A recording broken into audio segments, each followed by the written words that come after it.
Praise రాడమ్మ అందరికీ.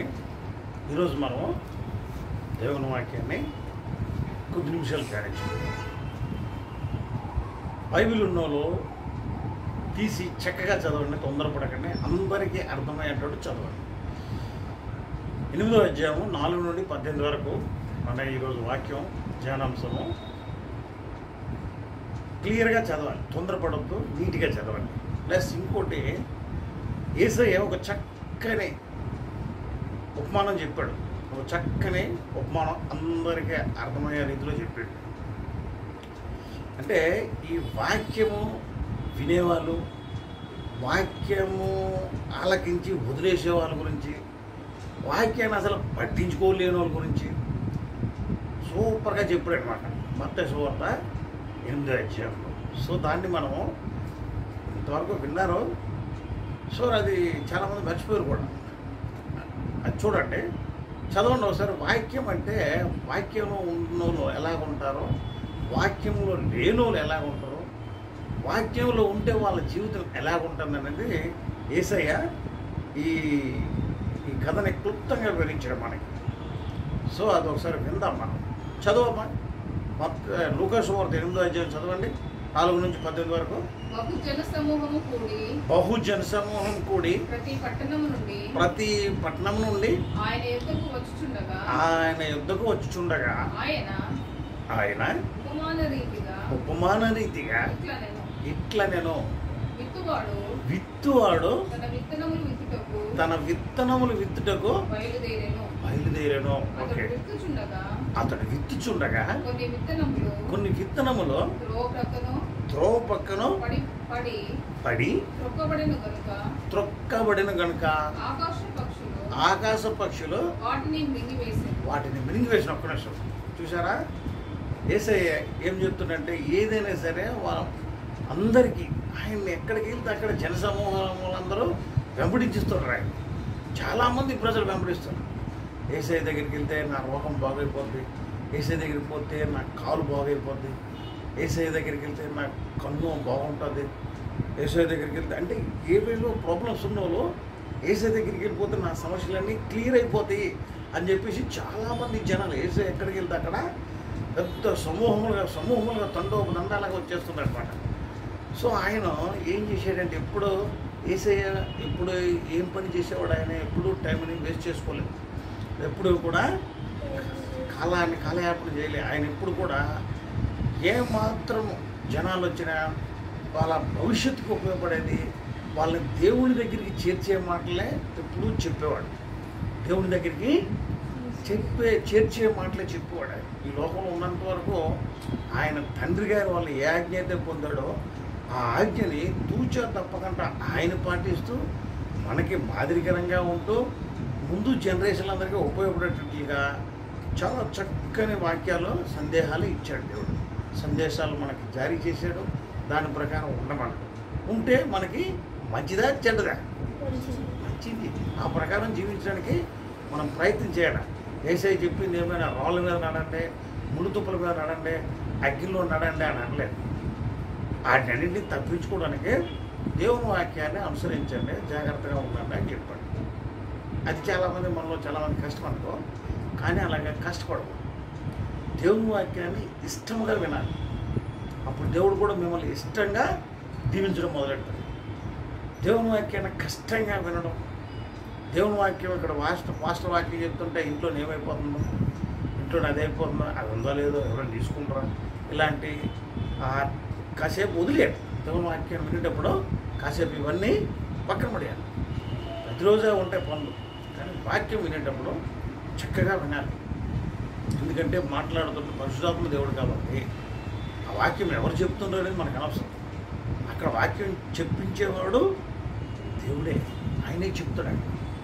So మనం మన గురించి ఏమొస్తుంది వారం అనేటట్టు మనం వాక్య ధ్యానాన్ని కొరకు కనిపెట్టుకుంటూ ఉండాలి. సో అలాగే యేసయ్య ఏం చెప్పాడంటే, విత్తువాడు విత్తనాలకు బయలుదేరాడంట.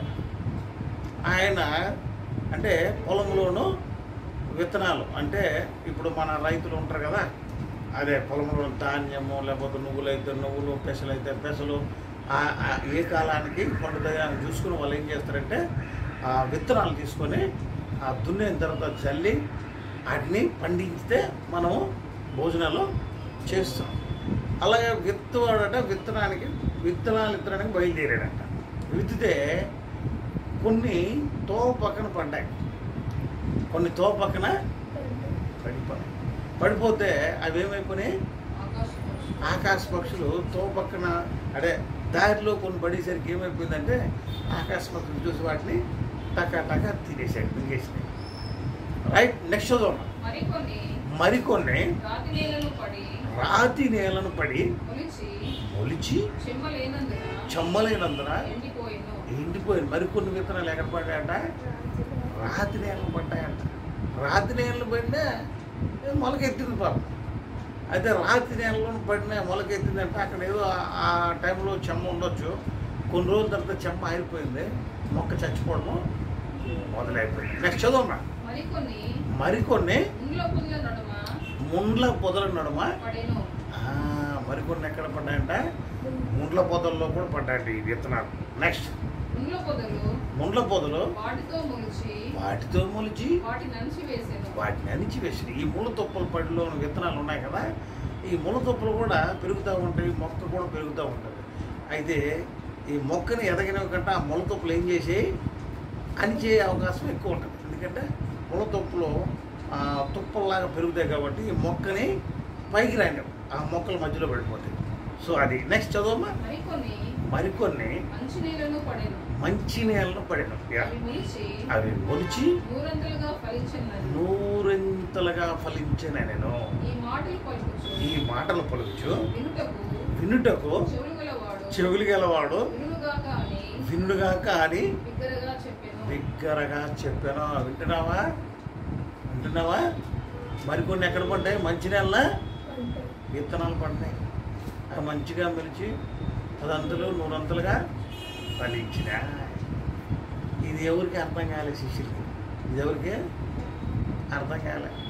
విత్తనాలు అయితే విత్తనాలు జల్లడం అయితే అసలు అర్థం కాదు. ఆ మూతప్పుల్లో పడిపోవడం, రాతి నీళ్ళు పడిపోవడం బట్టి, పక్కన పడిపోవడం బట్టి, మంచి నీళ్ళు పడడం బట్టి ఈ 4 వీళ్ళకి అర్థము కాలేదు. అప్పుడు యేసయ్య దాని గురించి నెక్స్ట్ ఏమంటుంది చూడండి, చదవండి. ఆయన శిష్యులు ఈ ఉపమాన భావం ఏమిటని ఆయన అడుగగా ఆయన దేవుని రాజ్య మర్మము ఎరుగుట మీకు అనుగ్రహింపబడి ఉన్నది. ఇతరులైతే చూచియు చూడకయు వినియు గ్రహింపకయు ఉండునట్లు వారికి ఉపమాన రీతిగా బోధింపబడుచున్నవి. ఈ ఉపమాన భావమేమనగా విత్తనము దేవుని వాక్యము. అది ఒక్క నిమిషం ఆగండి. విత్తనము అంటే దేవుని వాక్యం. Right, next. త్రోవ పక్క నుండి వారు వినువారు. త్రోవ పక్క నుండి వారంట. త్రోవ పక్కన విత్తనాలు పడ్డాయని చెప్పినాం కదా. ఆ త్రోవ పక్కన పడిన విత్తనాలు ఏంటంటే వాళ్ళు వినువారు అనమాట. అంటే దేవుని వాక్యాన్ని ఇక్కడ పాస్టర్ గారు చెప్తూ ఉంటాడు, బోధిస్తూ ఉంటాడు వాక్యాన్ని. కానీ ఈ వినువారు అనమాట. వింటారు కానీ వాళ్ళు ఏం చేస్తారంట చదవమని గాని నమ్మి రక్షణ పొందుకున్నట్లు అపవాది అనగా సాతాను వచ్చి వారి హృదయంలో నుండి వాక్యం ఎత్తుకొని పోతుందంట. చాలా మంది చర్చిళ్ళంట మైక్ సౌండ్ వినబడుతుంటది, వాక్యం వింటారు. అనేక మందికి ఇప్పుడు యేసయ్య సువార్త ప్రతి ఒక్కరికి వినబడుతుంది.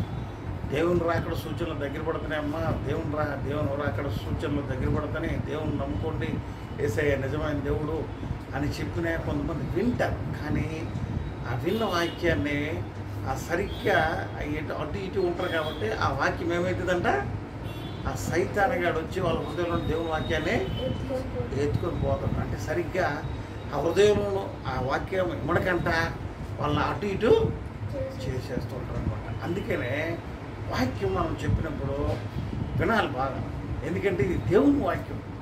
ఈ గత వారం నుండి ఈ వారం వరకు మనల్ని తన రెక్కల కింద కాసి కాపాడే ఆయన ప్రార్థించుకొని ఆయన చేసిన మేలులన్నీ తలంచుకునే భాగ్యం దేవుడు ఇచ్చాడంటే అది ఆ భాగ్యాన్ని కోల్పోతే ఎంత నష్టం మనకి. ఒక్కసారి ప్రార్థన చేస్తేనే హిజ్కియాకి ఎన్ని సంవత్సరాలు దేవుడు ఇచ్చాడు?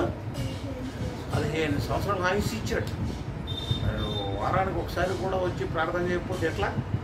దేవుని దగ్గర మేలు కోల్పోతాం కదా. అందుకనే దేవుని మందిరానికి వచ్చినప్పుడు తను చక్కగా ఇంట్లో పనులన్నీ కాస్త పక్కన పెట్టి వాక్యాన్ని వినడానికి మనం అలవాటు చేసుకోవాలి. చక్కగా వినాలి. ఆ చెప్పేది 20 నిమిషాలు 30 నిమిషాలు ఉంటుంది. అది కూడా మనం వినకపోతే మరి ఎందుకు వచ్చినట్టు? దేవుని వాక్యాన్ని వినేటప్పుడు వినుటి వల్ల ఏం కలుగుతుందంట? విజ్ఞానం కలుగుతుంది. వినుటి వలన విజ్ఞానం కలుగుతుంది. సో అలాంటప్పుడు వాక్యాన్ని బాగా వినడం అలవాటు చేసుకోవాలి. ఇప్పుడు ఈ ఈ వాక్య భాగం ఏంటి? చదవ, మళ్ళీ చెప్పమ్మా, చదవమ్మా. త్రోవ పక్క నుండి వారు వినువారు గాని నమ్మి రక్షణ పొందుకున్నట్లు అపవాది వచ్చి వారి హృదయంలో నుండి వాక్యం ఎత్తుకొని పోను. ఈ వినివారు ఎవరంటే జనమే, వింటారు, మైక్ సౌండ్ వింటారు, కానీ వాళ్ళు నమ్మి రక్షణ పొందకున్నట్లు వాళ్ళు ఎందుకంటే మందిరంలోనికి రాలేక సౌండ్ ఏదో వింటున్నారు. ఇంట్లోకి వచ్చి ఈ సౌండ్ వినబడుతుంది, విన్నే రావచ్చు. దేవుడే కదా, యేసయ్య దేవుడే కదా, దేవుని వాక్యం మాటలు విందాం అనుకుని ఎవరైనా వస్తే అటు చెప్పిన వాళ్ళు ఎవరన్నా వినొచ్చు, కానీ రారు.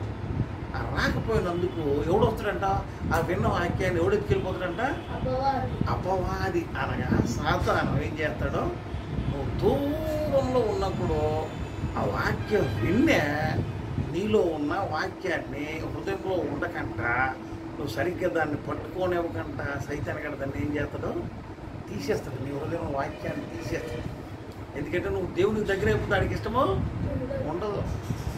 అలాగే దేవునికి దూరంగా ఉండాలనేది వాడి ప్లాన్. నేను కూడా దేవునితో తన్నులు కాస్తున్నా, నువ్వు కూడా నాతో కాదురానేసి వాడి జనాలందరినీ లాక్కోవడానికి ప్రయత్నం అనమాట. సో ఆ ప్రయత్నంలో పడకంటూ ఉండాలంటే ఈ వాక్యం విన్నోళ్ళలాగా ఉందామా మనం, లేకపోతే మందిరానికి వచ్చి విన్నోళ్ళలాగా ఉందామా? ఏమైతే మందిరంకి వచ్చి వాక్యం వినడానికి అలవాటు చేసుకోవాలి. ఏదో దూరంగా ఉన్నాం, మేము వింటున్నాము, విన్నాములే, చూసాములే అనే హృదయ గర్వాన్ని కొంచెం పక్కన పెట్టాలి. ఎప్పుడైతే దేవుని వాక్యాన్ని దూరంగా విన్నాము, దూరంగా చూడడం చేయవద్దు. అక్కడ ఏమవుతుందంటే సైతాన్ గాడు నీ హృదయంలో ఆ వాక్యం ఉండకంట వాడు దాన్ని తీసేసి పక్కన పడేసే అలవాటు వాడికి బాగా తెలుసు. నిన్ను వాక్యంలో ఎదగనివ్వకుండా చేయాలనేది వాడి ప్లాన్. సో అందుకనే ఈ సైతాను కుయుక్తుల నుండి తప్పించుకొని రక్షణ పొందాలంటే నువ్వు మందిరానికి వచ్చి కూర్చుని దేవుని మాటలు వినాలి. ఆదివారం దేవుని మందిరానికి వచ్చినప్పుడు ఆ వాక్యాన్ని వింటేనే సైతాన్ గాడు నీకు దగ్గర అవ్వడు, దూరం అవుతాడు. నువ్వు దూరంగా వినడానికి చేస్తే వాడు నీకు దగ్గర అయిపోతున్నాడు. నువ్వు మందిరానికి దగ్గర అయిపోయినావు అనుకో, వాడు దూరం అయిపోతాడు. అర్థమైందా? సో యేసయ్య చెప్పింది అదే, నేను మళ్ళీ చెప్తున్నాను. ఎక్కడ వింటుండ్రాటిలో త్రోపక్క పడువ విత్తనాలు ఏంటంటే వాక్యాన్ని వినేవారు, మైక్ సౌండ్తో వింటారు, కానీ వాళ్ళ హృదయంలో ఆ వాక్యం నిలవకుండా ఉండడానికి వాళ్ళు సైతాన్ కూడా ఏం చేస్తారంట, ఆ హృదయంలో ఉన్న వాక్యాన్ని దొంగిలించుకుని వెళ్ళిపోతారు. అప్పుడు వీడికి దేవుని మాటలు ఎక్కవు.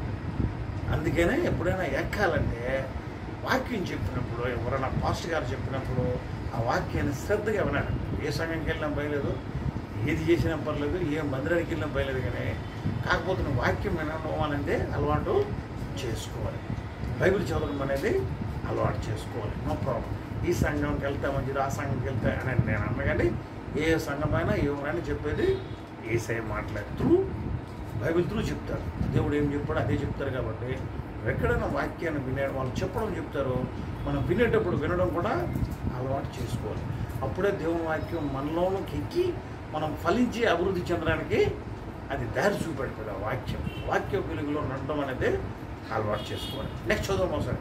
రాతి నేల నుండి వారు ఎవరనగా వినునప్పుడు వాక్యమును సంతోషముగా అంగీకరించువారు. చూసారా, ఈ రాత్రి నెలలు పడిన ఎవరంట? వాక్యాన్ని వింటారంట, సంతోషంగా అంగీకరిస్తారంట. మేము చాలాసార్లు చూసాం. చాలామందికి ఒక్కొక్క ఊరు వెళ్ళేటప్పుడు చాలామందికి వాక్యం యేసయ్య మాటలు చెప్తూ ఉంటే అప్పటికప్పుడు ఉద్యోగం వచ్చేస్తారు. అవును సార్, కరెక్టేనా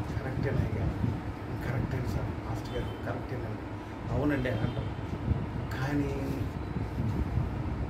వాళ్ళు వేరు లేనందువల్ల ఎక్కువ కాలము వాక్యం సమృద్ధిగా లేనందువల్ల దేవుని మనసు లేనందువల్ల ఆ వాక్యం ఎక్కువ రోజులలో నిలబడదు. చదవమ్మా.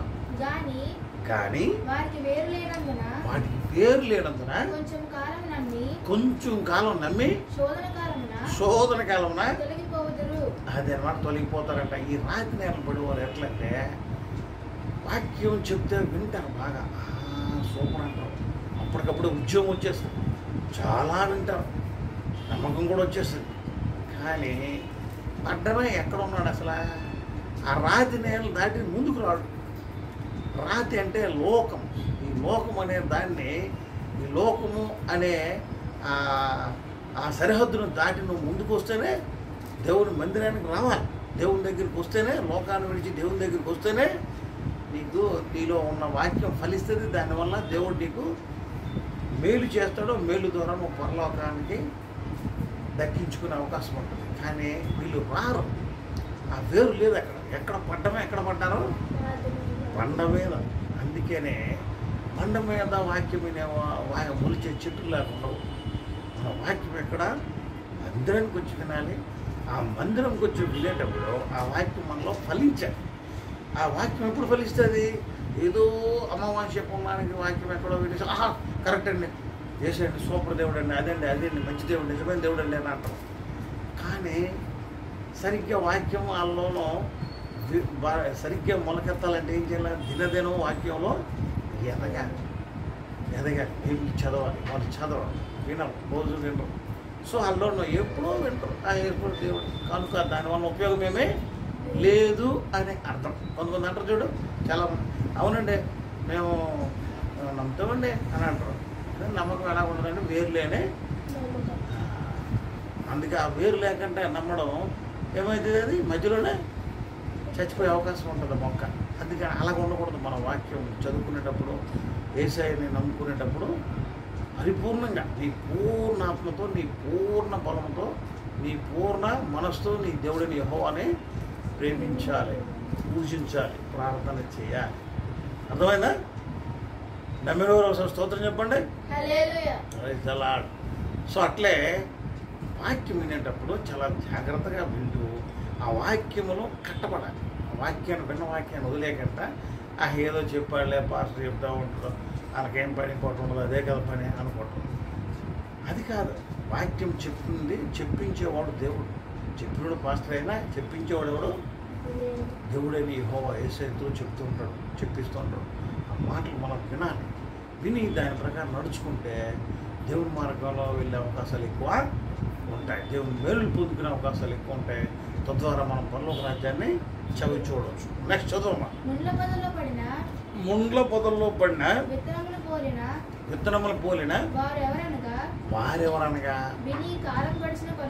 విని కాలం గడిచిన కొలది ఈ జీవన సంబంధమైన విచారముల చేతను ధనాభోగముల చేతను హంచివేయబడి పరిపక్వంగా ఫలింపని వారు. ఈ ముళ్ళతబ్బలు పట్టిన విత్తనాలు ఎవరంటే సాదృశ్యం వాక్యం వింటారు, దేవుని వాక్యం వింటారు, వస్తారు, చర్చికి వస్తారు, బాగా నమ్ముతారు, కొంతకాలం బాగా ఉంటారు, నడుస్తుంది. సూపర్ అంటే సూపర్, యేసయ్య సూపర్, మేము యేసయ్య నమ్ముకున్న దగ్గర నుంచి బాగా ఉన్నదని సాక్ష్యాలు కూడా చెప్తారు, పెద్ద సాక్ష్యాలు. కొన్ని సంవత్సరాలకో లేకపోతే కొన్ని రోజులకో దేవుడు కొంచెం టెస్ట్ అనేది పెట్టాడు అనుకో. చిన్న టెస్ట్ అనేది, ఈ మంచి టెస్ట్ అని చెడు టెస్ట్ అని దేవుడి దగ్గర నుండి వస్తుంది కదా. ఆ టెస్ట్ పెడతాడు. అంటే అప్పుడు వరకు అన్నీ బాగా ఉంటాయి, కుటుంబంలోనూ బాగా ఉంటాయి, కుటుంబంలో సమస్యలు లేవు, ఆకలి లేదు, దప్పిక లేదు, ఏమీ లేదు, ఏ ప్రాబ్లం లేదు, సూపర్, అందరూ కలుసుకుంటున్నారు, సూపర్గా ఉంటారు, ఆహాహా ఓహో అంటున్నారు, తాదాస్తో భలే భలే అనుకుని ఉంటాడు. అయితే దేవుడు చిన్న టెస్ట్ని ఎంట్రీ ఇస్తాడు. టెస్ట్ పెట్టినప్పుడు మన యోగు లాంటి భయం ఉంటే ఎలాంటి టెస్ట్కైనా దేవుని దగ్గర కరెక్ట్గా ఉంటాడు. ఎందుకంటే యోగు ఆల్రెడీ దేవుని భయమని ప్రేమని ఆయన కృపను అనుభవించినాడు కాబట్టి ఆయన అంత ఈజీగా తొలగిపోడు. ఇప్పుడు కొత్తగా నమ్మి బాగా వచ్చిన సూపర్ ఇది అదే వస్తాను కొన్ని సంవత్సరాలు అయినా చిన్న సమస్య ఎంటర్ అయిందంటే అదే అప్పులు, భోగాలు, లేకపోతే ఇంకేదో మోసపోవడమో, ఎవరితోనో ఎవరి చేతిలో మోసపోవడమో ఇలాంటివి జరిగితే ఏమి దేవుడులే మా ఇంట్లో అన్నీ ఇబ్బందులు అనడం మొదలెట్టారు. ఏమి దేవుడులే మా ఇంట్లో ఏ సైడ్ నమ్మితే పరిస్థితులు అలాగే ఉన్నాయంట. ఏ సైడ్ నమ్మితే పరిస్థితులు అలా ఉండవు, పరిస్థితులు చేంజ్ అవుతాయి. ఒకవేళ పరిస్థితి ఎంట్రీ అయిందంటే అది నీ మంచి కోసమే అనేది నువ్వు అర్థమో చేసుకోవాలి. అది ఎప్పుడు నీకు అర్థమవుతుంది? దేవుని వాక్యం దినదినం విన్నా, దినదినం చదివినా ఈ మాట అనేది మైండ్లో ఉంటుంది. నువ్వు బైబిల్ వేసావు, వాక్యమే వినవు, నీకు ఎట్లా అర్థమవుతుంది? చిన్న సమస్య వచ్చిందంటే కథం కేలు దుకాణం తాను చర్చికి వెళ్దామా నెక్స్ట్ వీక్ వద్దు, ఎందుకు వచ్చి ఏం పనుకుంటాం, అక్కడికి వెళ్ళినా ప్రాబ్లం అయిపోయిందని సైడ్ అయిపోయిన వాళ్ళు అనమాట. అంటే ఏ సంబంధమైన ఎవరి సంబంధమైన ఆయన అంటే పెట్టుకోండి బయటని లేనిపోవన్నీ ధనాశతో కూడిన స్వార్థపూరితమైన ఆలోచన. ఉదాహరణకి అలా స్థితి కంటే ఎక్కువ దాన్ని కోరుకొని సతికిల పడతా ఉంటుంది. ఆ స్థితి కంటే తక్కువ చేసుకొని కూడా సతికిల పడిన వాళ్ళు చాలామంది ఉన్నారు. ఆ స్థితి కంటే దాని ఉన్న స్థితి కంటే తక్కువ అయిపోయి చతికిల పడిన వాళ్ళు చాలామంది ఉన్నారు.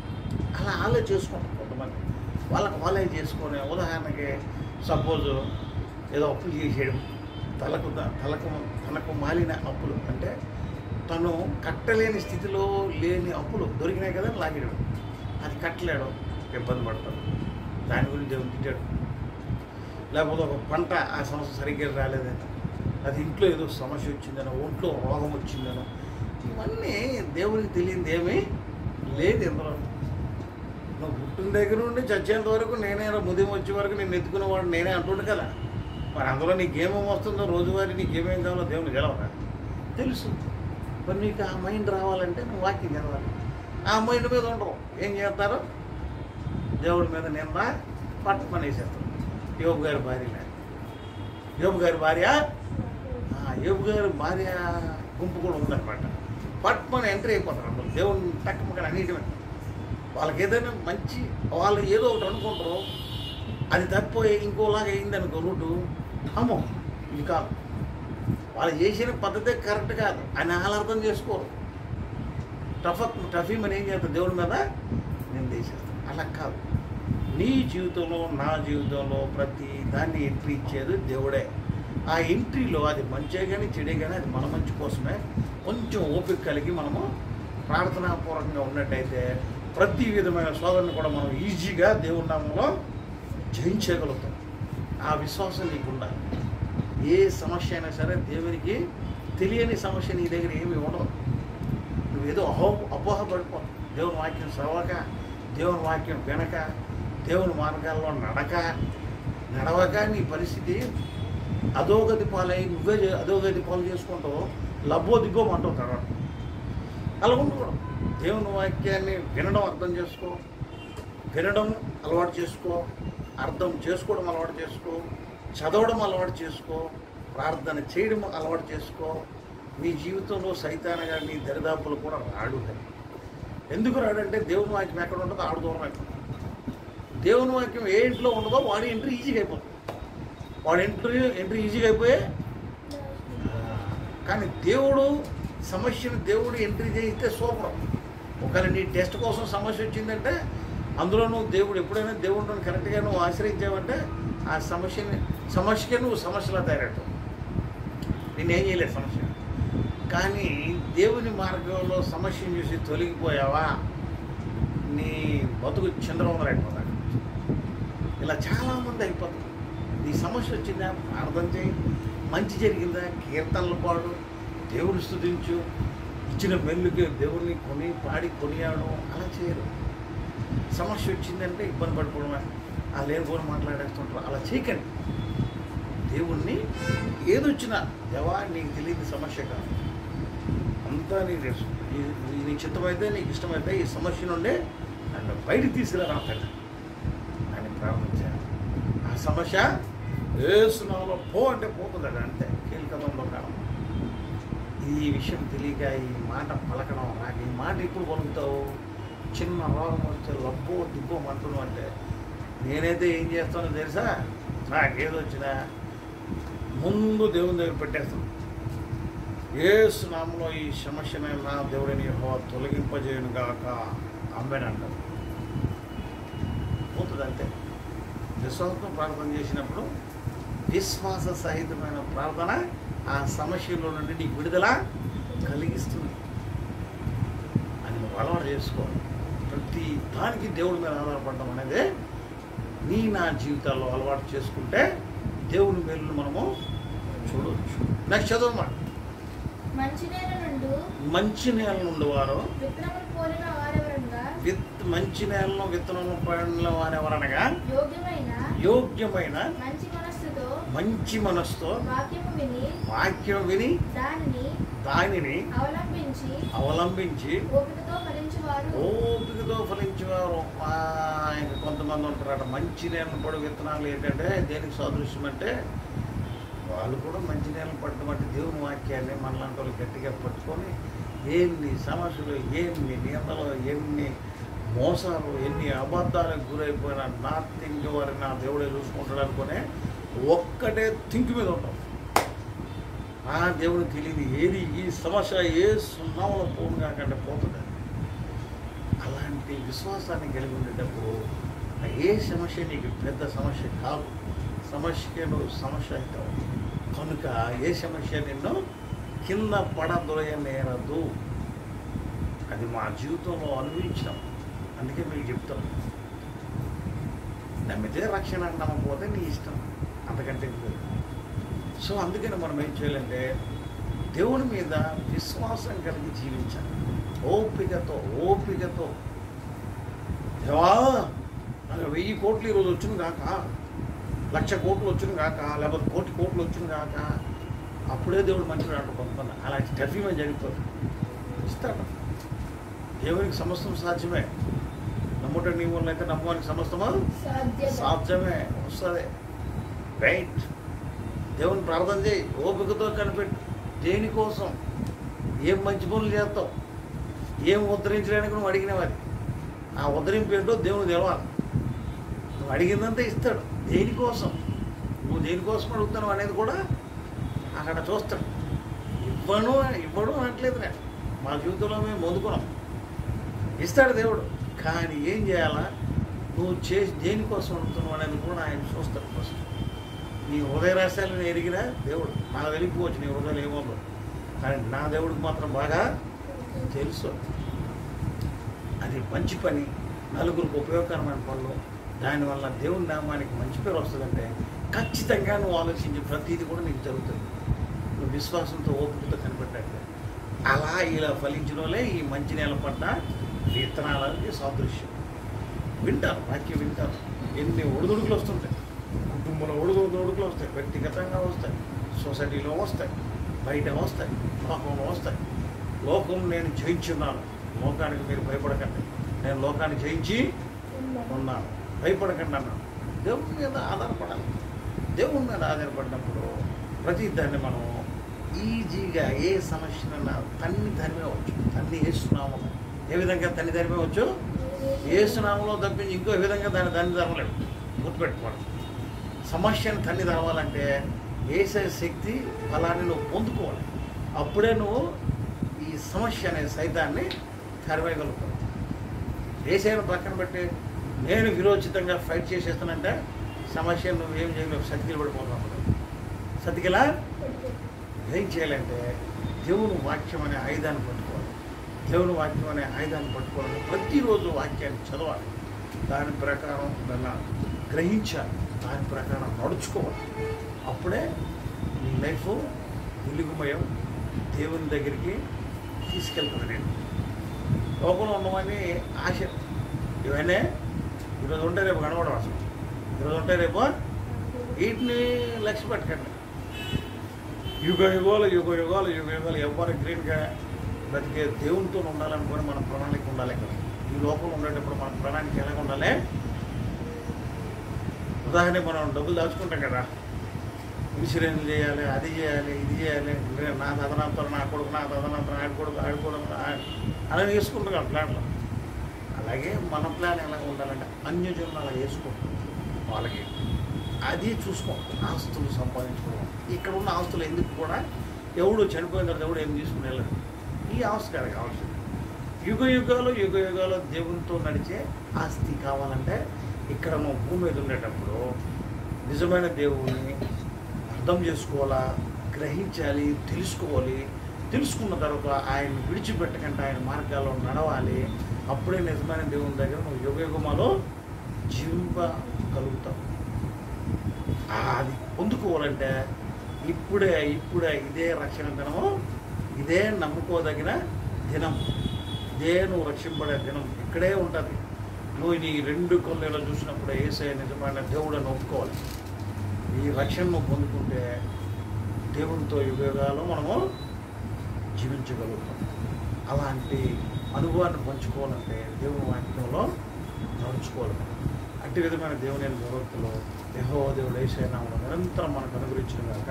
ఆమేన్.